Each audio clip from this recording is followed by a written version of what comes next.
Assalamu alaikum. This is Arya Shafi, and you're watching G Sports at T20 World Cup Special 2026. And the biggest upset of this T20 World Cup was just happened today between where Zimbabwe defeated mighty Aussies by 23 runs in a group match, and they had done it before back in 2012 and also in ICC T20 world cup in 2007 as well. लेकिन क्या गलतियां की आज Aussies ने और क्यों इतना वो स्ट्रगल कर रहे थे इन द ऑस्ट्रेलियन कंडीशंस, हम इस पर भी ज़रूर ब्रेक डाउन करेंगे। एंड मीन टाइम हमें हमारी गेस्ट ने भी ज्वाइन कर लिया है। Today I am join by farmer first class cricketer हैं अनवारुल हक साहब, और बड़ा इनका माइलस्टोन इन्होंने अचीव भी किया है। 10,000 रन्स की बना चुके हैं in grade 2 cricket and first class cricket as well, और पाकिस्तान की रिप्रेजेंटेशन भी की है इन्होंने against India and the mighty Aussies. तो सर, आपको मैं वेलकम करूंगी and thank you very much कि आपने टाइम निकाला। डिस्कशन के सिलसिले को हम आगे बढ़ाएंगे, बट एक दफ़ा पहले मैच समरी पर भी हम नज़र डालेंगे। लेकिन मीन टाइम हमें एक और गेस्ट ने भी ज्वाइन कर लिया है और स्पोर्ट्स जर्नलिस्ट मुश्तबा हसन भी हमारे साथ मौजूद होंगे। Mushtaba, welcome to the show as well. तो आपकी तरफ भी आऊँगी मैं, but let's take a look at the summary first.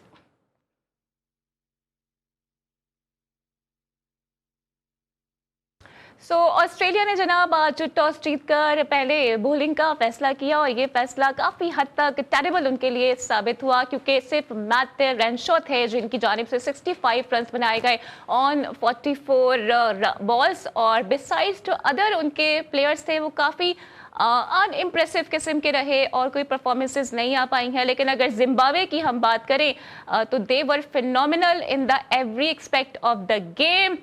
तो जनाब, कुछ ऐसा अहवाल रहा आज ऑस्ट्रेलिया का। अनवारुल हक साहब हमारे साथ मौजूद हैं और बिना के वक्त ज़ाया करे उनकी तरफ बढ़ते हैं। अनवारुल हक साहब, आपको क्या लगता है कि ऑस्ट्रेलिया कहां पर लैग कर गया, और क्या वजह थी कि श्रीलंकन कंडीशंस में ऑस्ट्रेलियंस मुस्तकिल स्ट्रगल करते नजर आ रहे हैं?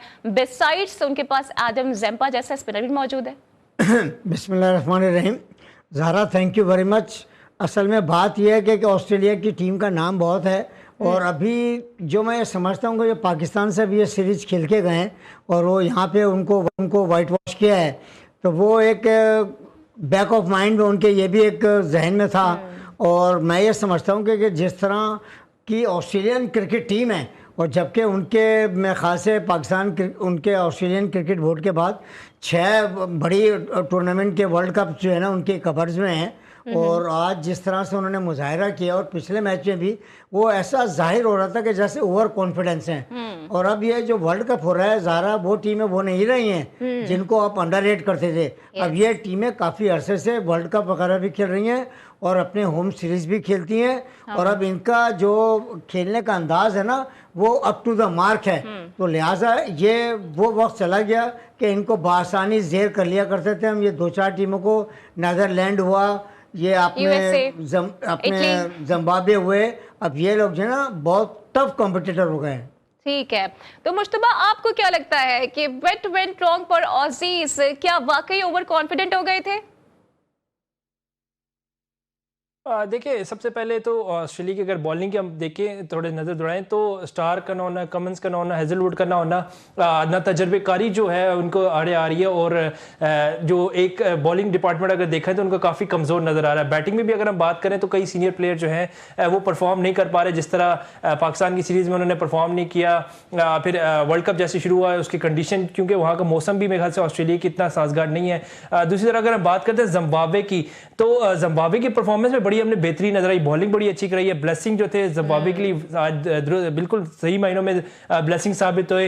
इसी तरह जैसे क्रिकेट की बात और बाबर आजम की बात न करें, कुछ लोग कहते थे बाबर को जिम्बाबर, तो आज जिम्बाब्वे ने अपनी परफॉर्मेंस से बता दिया कि वो ऑस्ट्रेलिया जैसी नंबर 1 टीम को हरा सकते हैं। तो बाबर आजम की जो परफॉर्मेंस जिम्बाब्वे के खिलाफ वो कोई बुरी नहीं रहती। तो जितने भी नाकदीन है उनको भी देखना चाहिए, जिम्बाब्वे की टीम जो है अब ऐसी टीम नहीं है कि उसको हम कहें कि वो मिनोज में आती है या छोटी टीम कही है। वो वर्ल्ड कप पे अच्छा परफॉर्म करती है और तकरीबन सारे वर्ल्ड कप खेलती आ रही है। ऑस्ट्रेलिया जैसी माइटी टीम को अगर हरा सकती है तो किसी भी टीम को हराने की सलाहियत रखती है। तो आप ये कह रही है कि ये परफॉर्मेंस देखने के बाद बाबर को भी बूस्ट मिलेगा, क्योंकि जिम्बाब्वे से तशबीह दी जा रही है। बिल्कुल जी। जिम्बाब्वे जब कब कहा जाता था बाबर आजम को, तो आप जो कहते थे वो भी सोचेंगे कि यार जिम्बाब्वे अगर ऑस्ट्रेलिया को हरा सकती है, उसके खिलाफ बाबर आजम परफॉर्म करता है तो एक अच्छा प्लेयर है, तब भी वो जिम्बाब्वे के खिलाफ परफॉर्म करता है। वरना आज ऑस्ट्रेलिया की तो पूरी जो बैटिंग लाइनअप है वो 140 रन पर ऑल आउट हो गई, और यहाँ पे अगर बाबर आजम होते तो हो सकता है ये टारगेट जो 170 था वो चेज हो जाता। यकीनी तौर पर मैं इस पूरा क्रेडिट दूंगा सिकंदर रजा और उसकी कप्तानी को दूंगा। बड़े अच्छे अंदाज से उसने कप्तानी भी की, टीम को लीड किया, फील्डिंग हमने बड़ी अच्छी देखी जिम्बाब्वे की जानिब से, खासतौर पर वो बड़ी एफर्ट कर रहे थे फील्डिंग में, बाउंड्रीज पे कभी छक्का रोक के 4 रन रोक रहे, 2 रन रोक रहे, तो वो 1 2 4 रन जो रोक रहे थे वो ऑस्ट्रेलिया को खुल कर खेलने का मौका नहीं दिया। मैक्सवेल जैसा प्लेयर जो था वो हिटिंग नहीं कर पाया, क्योंकि जो उनकी फील्डिंग थी वो तकरीबन उनको ले डूबी। आज ऑस्ट्रेलिया को जो जिम्बाब्वे की फील्डिंग है बड़ी शानदार फील्डिंग थी, बॉलिंग बड़ी जबरदस्त थी, खासतौर पर अगर ब्लेसिंग की बात करें तो 4 विकेट बॉलिंग बड़ी जबरदस्त थी, और न सिर्फ बॉलिंग बल्कि फील्डिंग में भी वो छाए रहे हैं। ऑस्ट्रेलियंस को बिल्कुल आउट क्लास कर दिया है। And we have the representation from Colombo as well. Senior sports journalist Asghar Azeem वहां पर मौजूद हैं, और जब ये मैच हो रहा था तो उन्होंने इन तमाम लम्हात को विटनेस भी किया है। तो बताइएगा असगर कि ओवरऑल कैसा माहौल रहा and how did the fans react इस तरह से जिम्बाब्वे ने आउट क्लास किया है ऑस्ट्रेलिया को। बिल्कुल ज़ारा, आपने बिल्कुल सही कहा कि बहुत बड़ा अपसेट है ये, और इस अपसेट को यकीनन जो है वर्ल्ड कप T20 की तारीख में बड़ी अहमियत हासिल है, क्योंकि ये एक ऐसा अपसेट है जब जिम्बाब्वे की टीम जो है वो पहला मैच ओमान के खिलाफ जीत कर आई थी, और ऑस्ट्रेलिया की टीम भी एक मैच जीती हुई थी, लेकिन ऑस्ट्रेलिया के लिए बॉडी लैंग्वेज से लग रहा था कि शायद वो थक गए हैं या इस मूड में नहीं है, या फिर ऐसा लग रहा था जैसे वो ऑस्ट्रेलिया की B, C या D टीम है, या फिर ये भी कह सकते हैं कि जो अगेंस्ट पाकिस्तान व्हाइट वॉश हुआ उसे, तो वो शायद उस दबाव से नहीं निकल सके। लेकिन जिम्बाब्वे ने बहुत जबरदस्त खेल का मुजाहरा किया। पहले बैटिंग में 169 रन बनाए, 2 विकेटें उनकी गिरी, और उसके साथ आप देखें कि उनके बॉलर्स ने कितनी नबी तुली बॉलिंग की, और बीटर ने अगर ऑस्ट्रेलियाई बॉलर्स को विकेटें नहीं लेनी थी तो जिम्बाब्वे बॉलर्स ने ऑस्ट्रेलियाई बीटर को टिकने नहीं दिया। 29 पे 4 आउट हुए, और उसके बाद 77 रन की पार्टनर्शिप हुई 5वें विकेट पे, और फिर 40 रन के फर्क से जो है वो सारी की सारी विकेटें आउट हो गई, और सब पवेलियन चले गए। 19.3 ओवर खेला, और फिर 23 रन से जो है जिम्बाब्वे ने ये मैच जीता। वर्ल्ड कप T20 2026 का पहला अपसेट हुआ। यही जिम्बाब्वे है जिसने 2007 पहले वर्ल्ड कप T20 में भी ऑस्ट्रेलिया को शिकस्त देकर अपसेट किया था। यही जिम्बाब्वे है जिसने 1983 ODI वर्ल्ड कप में जो है ऑस्ट्रेलिया को शिकस्त देकर जो है इसने फिर जो है एक अपसेट किया था, और फिर इसी जिम्बाब्वे को मजीद 2 ODI मैच भी ऑस्ट्रेलिया के अगेंस्ट जीतने का एजाज हासिल है। तो बड़ा मैच था और बड़े रिकॉर्ड आज ये बना है, यकीनन सब इस बारे में खुश हैं। So Zimbabwe is ready to give some tough time to the team, लेकिन 15 फरवरी को क्या एक और अपसेट होने वाला है, क्योंकि इसी प्रेमदासा स्टेडियम में इंडिया और पाकिस्तान का मुकाबला होने वाला है। तो इस पर भी कुछ बात करेंगे, but right after this break. Welcome back to NAB. So Pakistan is preparing for the big match against India. The two arch rivals will play each other on 15th of Feb. तो अनवर साहब, आपको क्या लगता है देखते हुए पाकिस्तान की strength को और भारतीय स्ट्रेंथ को भी? देखें, मेरे ख्याल से तो ये दोनों टीमें हम पल्ला हैं, आप किसी को एज ज़्यादा नहीं दे सकते हैं। दोनों टीमें इस वक्त जाहिर सी बात है बिल्कुल बराबर की टीमें। आप यहाँ पे देखना ये है कि अपॉर्चुनिटीज़ को कौन अवेल करता है। देखिए, 2 अच्छे कैच और 2 अच्छे ओवर और 2 खराब ओवर मैच को खराब कर सकते हैं। जहाँ तक इंडियन बैटिंग का ताल्लुक है वो, लेकिन अब हारिस नहीं है तो वो खराब ओवर कौन डालेगा फिर? देखिए, बात यह कि जो नहीं है उसका जिक्र खैर हमें करना भी नहीं चाहिए। लिहाजा जो हमारे पास इस वक्त टीम में लोग शामिल हैं उनको कॉन्फिडेंस देना चाहिए, और हमारी टीम में इतनी कैपेबिलिटी है और इतनी वैरायटी है कि वो इंशाल्लाह ताला इंडियन की टीम को हम इंशाल्लाह आसानी के साथ ज़ेर कर लेंगे। ठीक है मुश्तबा, आपको क्या लगता है, क्या पाकिस्तान के लिए भारत तड़ने वाला साबित होगा? देखिए, अगर हम दोनों टीमों का कंपैरिजन करें तो बैटिंग लाइनअप की बात करते हैं तो भारतीय बैटिंग लाइनअप बहुत तगड़ी है। लेकिन दूसरी तरफ अगर पाकिस्तान की बात करते हैं तो पाकिस्तान का स्पिन डिपार्टमेंट जो है, खासतौर पर श्रीलंकन कंडीशंस पर हमारे पास इतनी डिफरेंट वैरायटीज़ है। नवाज है, शादाब है, इब्रार है, साइम अयूब है, सलमान अली आगा, हमारे पास एक लाइन लगी है स्पिनर्स की। फिर सबसे जो ट्रम्प कार्ड हमारे लिए उस्मान तारिक जो है वो साबित हो सकते हैं। पाकिस्तान की bowling, it will be Pakistan bowling versus Indian batting. Pakistan की बैटिंग की अगर हम बात करते हैं तो सबसे ज़्यादा फरहान अच्छा स्टार्ट देते हैं, साइम अयूब से काफ़ी तवक्को रख सकते हैं हम। बाबर आजम जो है इस टीम का हिस्सा है काफ़ी अरसे से, तो उम्मीद की जा सकती है कि इस दफ़ा वो भी अपना रोल प्ले करेंगे इस पूरे मैच में पाकिस्तान की बैटिंग को लेकर। खासतौर पर सलमान अली आगा जो कि कप्तान है, नंबर 3 पर बैटिंग करते हैं। ओवरऑल अगर पूरे दोनों टीमों को देखा जाए तो मैच जो होगा बड़ा इंटरेस्टिंग मैच होगा। किसी टीम को हम ये नहीं कह सकते कि वो ज़्यादा तगड़ी है। हाँ, ऑन पेपर देखा जाए तो भारत की टीम परफॉर्मेंस के लिहाज से काफ़ी अच्छी है। हर मैच तकरीबन हर दूसरे मैच में 200 रन बना रही है। तो दूसरे अगर पाकिस्तान को देखें तो ऑस्ट्रेलिया को व्हाइट वॉश किया, ट्राई नेशन सीरीज जीती, काफ़ी पाकिस्तान की परफॉर्मेंस जो बेहतरीन नजर आ रही है। पहले मैच को हमने देखा वर्ल्ड कप के, तो पाकिस्तान की परफॉर्मेंस ठीक है, नीदरलैंड के खिलाफ कोई ज़्यादा अच्छी नहीं थी, लेकिन फिर हमने यूएसए को जिस तरह हराया तो पाकिस्तान टीम के जो है विनिंग कॉम्बिनेशन जो है वो एक बना हुआ है। और उम्मीद करते हैं कि पाकिस्तान का जो मैच होगा इंडिया के साथ वो काफ़ी इंटरेस्टिंग होगा और इंडिया को टफ टाइम देगी। बिल्कुल, और देना भी चाहिए। आपके इसमें इंटरप्ट करूंगा कि देखिए स्लाइटली इसमें एम को एज है, और उसका सबसे बड़ा एडवांटेज ये है कि इंडियन टीम के पास left handed batsman top order के 4-5 हैं। तो हमें जो ये तारिक लड़का है ये एक बिल्कुल न्यू कमर है, और इसका बॉलिंग एक्शन थोड़ा सा टिपिकल सा है, और वो उनके लिए मुश्किलात पैदा कर सकता है। और उसके अलावा साइम अयूब भी अच्छी गेंद कर रहे हैं। और मैं ये रिक्वेस्ट करूँगा पाकिस्तान क्रिकेट बोर्ड से और अपने कप्तान से भी कि उनके लेफ्ट हैंडेड बैट्समैनों की तादाद ज़्यादा है, तो लिहाजा ऑफ स्पिनर जो ना उनके लिए प्रॉब्लम क्रिएट कर सकते हैं। तो ये हमारा प्लस पॉइंट है। और अब ये देखना है कि हमारे कप्तान इनको किस तरह से ऑपरेट करता है, क्योंकि ये एक बड़ा स्मार्ट मूव होगा। इसलिए कि हमारी बॉलिंग जो है, स्पिन बॉलिंग जो है ना बहुत अच्छी है। अब किस बैट्समैन के खिलाफ किस बॉलर ने गेंद करनी है, ये जो है ना एक बड़ा इंपॉर्टेंट रोल अदा होगा। अच्छा मुश्तबा, क्या लगता है आपको, क्या उस्मान तारिक वाकई में ट्रम्प कार्ड साबित होने वाले हैं पाकिस्तान के लिए? बिकॉज जो इंडियन मीडिया है और खासकर जो भारतीय फॉर्मर क्रिकेटर्स हैं लाइक अश्विन, वो ये कह रही हैं कि हमने नामीबियन जो कैप्टन हैं गैरहेथ एरेसिमस उनको खेल लिया है, अब भी हमें कोई परेशानी नहीं है। देखिए इरास्मस को खेला तो इरास्मस ने 4 विकेटें भी ली हैं और इंडियन बैटिंग लाइनअप की। इंडियन की जो 210 रन बनाए थे उसमें 4 विकेटें इरास्मस की, तो सबसे कम इकॉनमी के उसने लिए।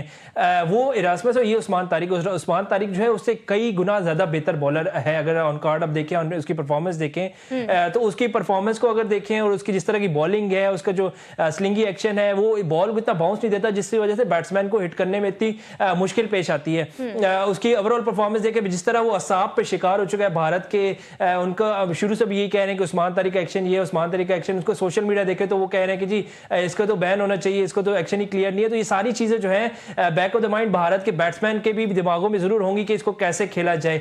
मिच मार्च की एग्जांपल थी, जैसे कैमरन ग्रीन आउट हुए थे, उन्होंने जो आउट होने के बाद रिएक्शन दिया था, तो उम्मीद है कि जब मैच होगा तो भारतीय रिएक्शन भी इससे मुख्तलिफ नहीं होगा, क्योंकि उसको खेलने के लिए अश्विन ने बड़ा अच्छा कहा था कि जैसे बैट्समैन होते हैं वो स्विच हिट करते हैं, एंगल चेंज करते हैं, पोजीशन चेंज करते हैं, तो बॉलर्स के लिए भी ये अलाउ होना चाहिए। और मैं बिल्कुल एग्री करता हूं कि अगर पॉज लेकिन आता आपको है लगता है कि भारत से तो इतने अच्छे जेस्चर्स मिलेंगे जैसे कि कैमरन ग्रीन ने दे दिए थे, क्योंकि वो तो चकिंग वाली बात कर रही हैं, तो वापस पाऊंगी। मीन टाइम हमें असगर अजीम ने भी कोलंबो से ज्वाइन कर लिया है, क्योंकि मैच यही होना है, टीम प्रैक्टिस भी कर रही है। तो असगर ओवर टू यू, बताएगा कि पाकिस्तान टीम ने और भारतीय टीम ने आज प्रैक्टिस की है, कैसा एटमॉस्फेयर रहा है प्रेमदासा स्टेडियम का? देखिए टीम आ गई है, इंडियन टीम कोलंबो पहुंच चुकी है, एक मैच खेलने के लिए वो आए हैं। और यकीनन अब उनको याद आ रहा होगा चैंपियंस ट्रॉफी के वो लम्हात जब वो दुबई में एंजॉय कर रहे थे और दीगर टीम में ट्रेवल कर रही थी, पाकिस्तान टीम दुबई में उनसे खेलने के लिए। तो उनको वो दिन अब याद आ रहे होंगे कि कैसी ख्वारी हो रही है कि एक मैच खेलने के लिए उन्हें कोलंबो आना पड़ा, वो भी पाकिस्तान से। तो खैर कल जो है वो इंडियन टीम और पाकिस्तान टीम जो है वो कोलंबो स्टेडियम में, कोलंबो के प्रेमदासा स्टेडियम में जहां इस वक्त मैं मौजूद हूं, वहां पे दोनों टीमें प्रैक्टिस करेंगी। और इंडिया के पास एक ही सेशन है कल का प्रैक्टिस के लिए, जबकि पाकिस्तान ने यूएसए के खिलाफ 2 दिन आराम किया और आज तीसरा दिन था जहां उन्होंने प्रैक्टिस की है कोलंबो स्टेडियम में। और ये प्रैक्टिस 3 घंटे से ज्यादा जारी रहा, जिसमें माइक हसन ने तमाम जो है कमांडिंग के फ्राइज अंजाम दिए। और टीम ने batting, bowling, fielding, catching, keeping, हर एक चीज पर तवज्जो दी गई है। और एक बात बताऊं कि फखर जमान को कुछ ज्यादा बैटिंग कराई गई है। ऐसा लगता है जैसे फखर जमान को शायद जो है मैच में इन किया जाए। वैसे भी फखर का बड़ा दबाव होता है इंडिया पे। और ये आपको बताऊं कि एक चेंजिंग तो हो सकती है, अगर फरहान को आप साहबजादा फरहान को कीपिंग ग्लव्स दे दें तो फखर की जगह आप बना सकते हैं। और आपके बॉलर भी जो है 4 स्पिनर हैं तो वो चारों मौजूद रहेंगे और दोनों आपके फास्ट बॉलर भी मौजूद रहेंगे। वैसे तो शाहीन को भी बिठाया जा सकता है और नसीम शाह को या सलमान मिर्जा को इन किया जा सकता है और तीनों, लेकिन ये जरूर है कि आज कप्तान क्या फैसला करेंगे तो वही बता सकते हैं। लेकिन ज़ारा टीम ने जो है वो जबरदस्त आज थोड़ा भरपूर सेशन किया है, भरपूर अपने आप को जो है वो गरमाया है, क्योंकि 2 दिन बहुत आराम किया था और इस आराम के बाद जरूरी था कि रिदम में आए, अपने जिस्म को गरमाए। तो आज यहाँ पे बड़ा सेशन हुआ है और कल दोनों टीमें यहीं पे प्रैक्टिस करेंगी। तो टीम जबरदस्त प्रैक्टिस कर रही है और पाकिस्तानी टीम काफी कम नजर आ रही है। तो अनवरुल हक साहब, क्या लगता है कि फखर क्या वापस आ रहे हैं? जैसे असगर ने भी कहा कि काफी हिटिंग करते हुए नजर आए हैं मैच में। देखें, बात यह है कि ये बड़ी वैलिड पॉइंट असगर ने बात की है। देखें, उनके पास जो ना लेफ्ट आर्म स्पिनर्स हैं और कुलदीप भी है ना वो इस तरह की गेंद करते हैं, तो लेफ्ट हैंडेड बैट्समैन का रोल जो है ना इन बॉलरों के खिलाफ बहुत फ्रूटफुल होगा। वैसे भी हमारे पास नवाज भी है, फ़हीम अशरफ भी है, मगर फ़खर जमान एक ऐसा प्लेयर है कि वो फेयरलेस क्रिकेट खेलता है। तो ये हमारे लिए एक पॉजिटिव साइन होगा। अगर फ़खर जमान को खिलाते हैं तो मैं ये समझता हूँ कि वो एक हमारे लिए बहुत अच्छा साबित होगा। अब डिपेंड ये करता है कि टीम मैनेजमेंट और विकेट को पिच को देखते हुए, क्योंकि हमें सबसे बड़ा फैसला पिच को देखना है कि आया पिच की कंडीशन क्या है, बैटिंग के लिए साजगार है या बॉलिंग के लिए साजगार है या स्पिनर्स के लिए साजगार है। क्योंकि ये एक फैसला है पिच को रीड करना और उसके बाद टीम को तश्कील देना।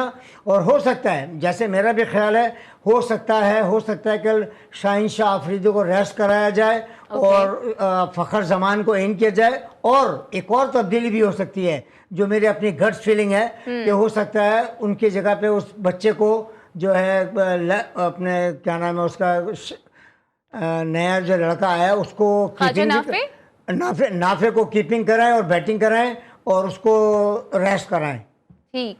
अच्छा मुश्तबा, आपको क्या लग रहा है कि शाहीन की रिप्लेसमेंट फखर अगर होते हैं तो फखर का बैटिंग ऑर्डर फिर क्या होगा? देखिए, मुझे लगता है कि शाहीन को रेस्ट देना मेरे ख्याल से इस वक्त मैनेजमेंट नहीं सोच रही, क्योंकि एक एक्सपीरियंस प्लेयर है और एक्सपीरियंस जो है इंडिया के खिलाफ बड़ा मैटर करता है।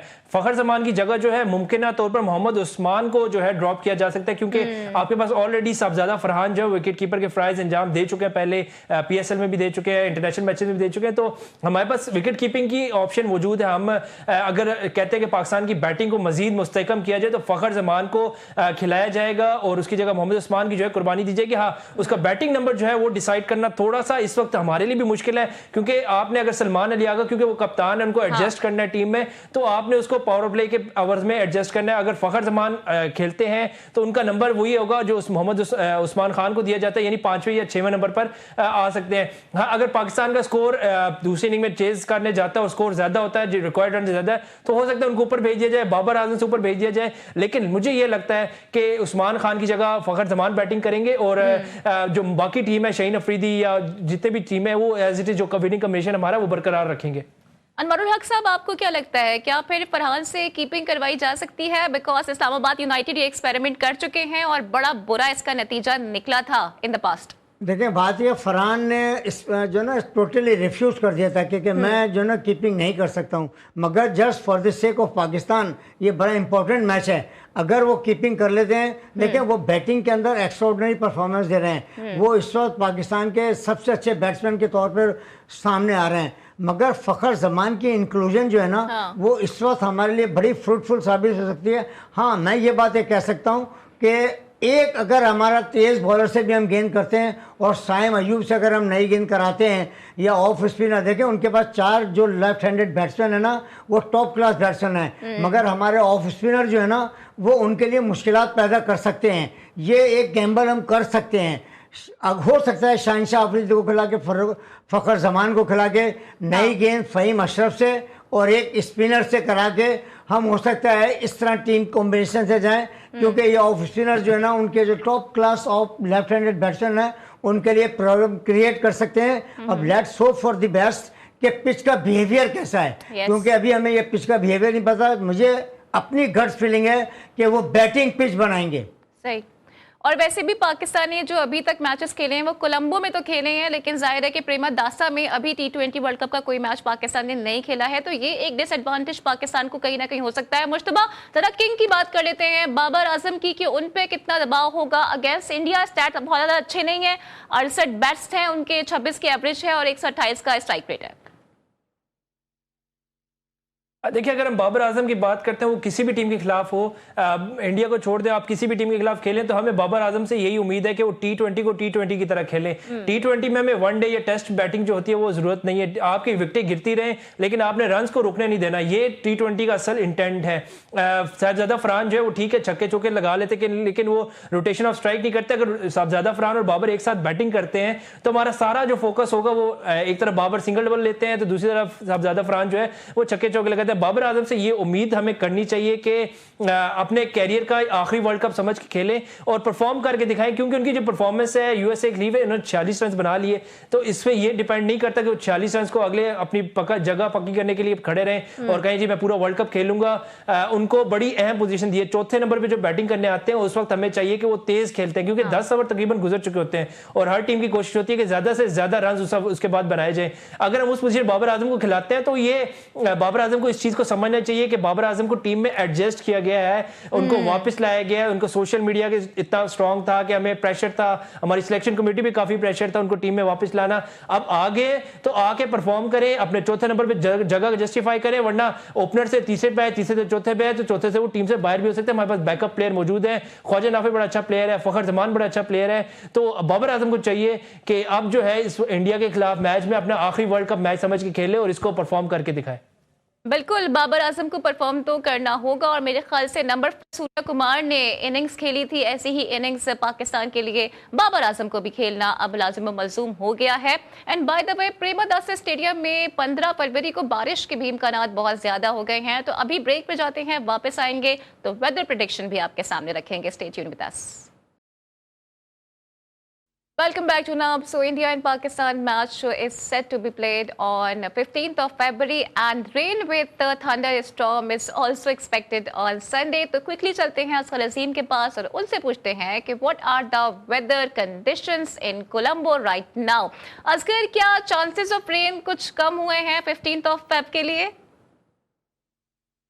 देखिए, वेदर के हवाले से मैं आपको बता दूं कि वेदर जो है यहाँ कोलंबो का चेंज होता रहता है। इस वक्त जो वेदर की पोजीशन है, जो उसकी पेशन गोई है, वो यही है कि 15 फरवरी को शाम के औकात में 6 बजे, 7 बजे, 8 बजे जो है वो बारिश है, 9 बजे भी बारिश हल्की है, लेकिन जो है उससे पहले 40% बारिश के इम्कानात हैं। लेकिन ये बात मैं आपको बताऊं कि 2022 T20 वर्ल्ड कप का मेलबर्न का वो मैच याद करें, जब बादल छा गए थे, एकदम काली घटाएं आ गई थी और ये बात हो चुकी थी तकरीबन कि अब ये मैच मुमकिन नहीं है, बारिश होने वाली है, लेकिन अचानक वेदर चेंज हुआ, वो मैच हुआ और उस मैच के बाद आपने ये देखा कि जो है रिजल्ट भी उस मैच का आया, मैच मुकम्मल हुआ।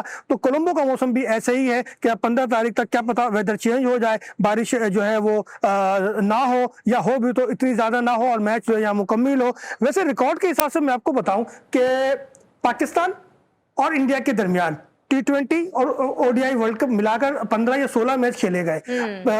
ओडीआई में जो हमारा स्कोर है अगेंस्ट इंडिया वो 8-0 है, इंडिया ने 8 मैच जीते हैं और T20 में 7-1 है, इंडिया ने 7 जीते, हमने 1 जीते हैं। इनमें से कोई एक मैच भी बारिश से मुतासिर नहीं हुआ आज तक। कुदरत भी, मौसम भी वो पाकिस्तान और इंडिया की टीम को सपोर्ट करती है, क्योंकि जाहिर है इतने सारी इन्वॉल्वमेंट होती है, लोगों की दुआएं होती हैं और फिर इतनी मुश्किलात और परेशानियों को देखते हुए लोग इस मैच को देखने के लिए आते हैं। दुनिया क्रिकेट सबसे बड़ा मैच है और इस मौजूदा कंट्रोवर्सी के बाद तो इस मैच की और ज्यादा अहमियत बढ़ गई है। तो मुझे यकीन है कि मौसम जो है वो दोनों टीमों को सपोर्ट करता हुआ नजर आएगा और बारिश ना हो, और अगर हो भी तो ये मैच जो है मुकम्मल हो जाए, क्योंकि इश्यूज तो है ना, अभी भी लोगों को टिकट नहीं मिल रहे, कुछ लोगों को वीजा नहीं मिला है श्रीलंका का, तो बड़ा मसला है। और वेदर यकीनन वेदर का आज भी था हजारा, आज भी मौसम का मसला था और आज भी बारिश होने के इम्कान थे, लेकिन आज बारिश नहीं हुई। शाम के औकात में चंद बूंदे जरूर पड़ी है, तो मुमकिन है कि 15 फरवरी की शाम तक, रात तक वो जो है वो वेदर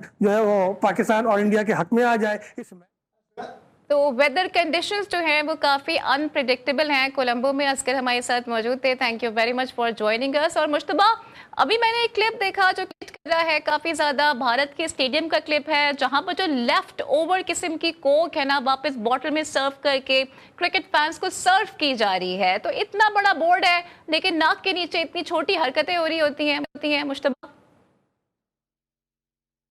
देखिए, छोटी हरकत जो है भारत की तरफ से कोई पहली दफ़ा नहीं की जाए। ये सिर्फ क्रिकेट के मैदान नहीं, ये हर तबका ऐसा है इनका, भारत का हर जितना जिसका जो बस है भारत में वो वहाँ पे 2 नंबरी देखने में नजर आती है। अब जो क्लिप आप बता रही हैं, जिसकी बात कर रही हैं, यकीनी तौर पर इतना बड़ा इवेंट है, इतना बड़ा इवेंट की मेज़बानी कर रहा है और ये वो मुल्क है जो ओलंपिक की मेज़बानी के ख्वाब देख रहा है। और अगर ये क्लिप देखा जाए जो सोशल मीडिया पर वायरल हो रहा है, तो वो जो बच्चों को कोक होती है वो उनको बोतल में वापस डालकर दोबारा से ऐसे लोगों को पिलाई जा रही है। तो ये क्या मैसेज दे रहे हैं दुनिया को? एक तरफ आप मैसेज देते कि क्रिकेट हमने किस तरह खेली है, फिर उन्होंने जो भी फैसले किए वो एक तरफ, दूसरी तरफ नमीबिया के खिलाफ जब बैटिंग जारी थी इंडिया की, तो उसमें जो आउट हुआ इनके अपने जो तजर्बेकार हैं वो ये कह रहे हैं कि इतनी बड़ी बेमानी क्रिकेट के साथ। तो ये बेमानी जो है वो सिर्फ फील्ड में नहीं होती, क्रिकेट पूरे भारत में अगर आप देखें तो आपको हर जगह ये बेमानी नजर आएगी। किसी ना किसी तरह से वो अपने तरीके से करते रहेंगे। और ये जितने भी वहां पे अब शायकीन क्रिकेट गए हैं, मैच देखने गए हैं, इंडिया में गए हैं, उनको मेजबानी उनकी नजर आ गई कि मेजबानी क्या है। पाकिस्तान की मेजबानी की अगर हम बात करें तो दुनिया तारीफ करती है। जो यहाँ पे खेलने आता है, जो यहाँ पे मैच देखने आता है या जो भी टूरिज्म के लिए आता है, तो वो जाके वापस अपने मुल्क में यही कहता है कि पाकिस्तान दुनिया का मेहमान नवाज तरीन मुल्क है। लेकिन अगर भारत की बात करें तो इस तरह की जो भारत तो बड़ा बेईमान मुल्क है, क्योंकि जिस तरह के विजुअल सामने आ रहे हैं उससे तो मैं यही कह सकती हूँ। मुश्तबा, अनवर साहब, आपको क्या लगता है कि मसला क्या है भारत के साथ? कभी कहते हैं कि पाकिस्तान के साथ खेलना नहीं है, पाकिस्तान बॉयकॉट कर देता है तो तकलीफ शुरू हो जाती है। अब कह रहे हैं कि सिर्फ भारत से पाकिस्तान को बारिश बचा सकती है। कैसे ये? असल में बात यह कि ये पाकिस्तान के खिलाफ जब भी खेलते हैं, और ये पाकिस्तान के खिलाफ प्रोपेगेंडा अब से नहीं कर रहे हैं, ये पिछले 25-30 साल से कर रहे हैं। अभी उन्हें कोई नया शोषण मिला है, अभी एक जो हमारा नया बच्चा आया तारिक, अब उसके ऊपर अभी इन्होंने प्रेशर बिल्ड कर दिया अभी से। वो उन्होंने उसके एक्शन के ऊपर नागहानी का एक मतलब इम्पोज कर रहे हैं, जबकि मैच रेफरी वहाँ पर है, इंटरनेशनल रेफरी वहाँ पर मौजूद हैं, इंटरनेशनल अंपायर वहाँ मौजूद हैं। उन्होंने कोई ऑब्जेक्ट नहीं किए, मगर इन्होंने इससे पहले पाकिस्तान के मैच से पहले वो वाले मतलब सर्कमस्टांसिस पैदा कर दिए कि एक यंगस्टर्स के लिए एक मुश्किलात पैदा करना, उसका कॉन्फिडेंस को ख़राब करना। अब यहाँ हमारे थिंक टैंक और हमारी मैनेजमेंट का काम है कि उसको चाहिए कि इस सोशल मीडिया से उसको बिल्कुल दूर रखें, क्योंकि वो एक ऐसा बॉलर है कि वो हो सकता है, ये ज़रूरी नहीं है कि वो उनकी टीम के लिए बड़ा ख़तरा साबित हो सकता है उसकी पिटाई भी हो जाए, मगर उन्होंने अपनी टैक्टिक को इस्तेमाल करते हुए। साहब, आपका पॉइंट आ गया है, ज़रा वक्त की किल्लत का मुझे सामना है और टाइम कम है मेरे पास, तो कुछ PSL से मुतालिक भी मैं बात करना चाहूँगी।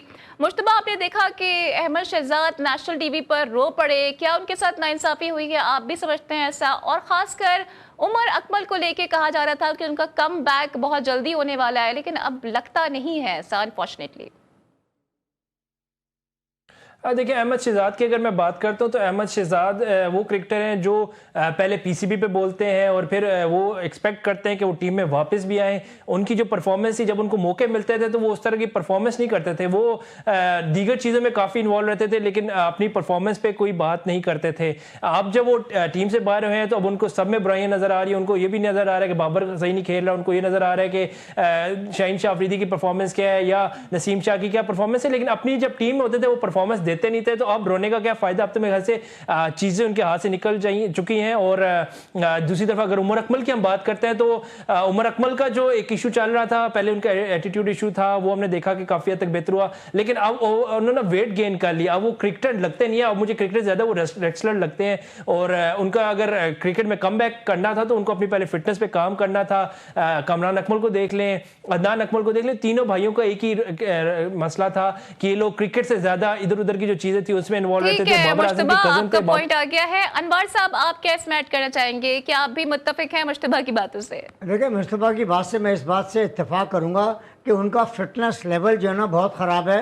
जहाँ तक प्लेयरी का ताल्लुक है, देखिए उमर अकमल एक very very good batsman, but उनका जो एटीट्यूड था क्रिकेट की तरफ और अपनी दूसरी एक्टिविटीज़ की तरफ बहुत ज़्यादा ध्यान था, जिसकी वजह से उनको प्रॉब्लम आई है। और मैं ये समझता हूँ कि मिडिल ऑर्डर बैट्समैन में he was very very good batsman.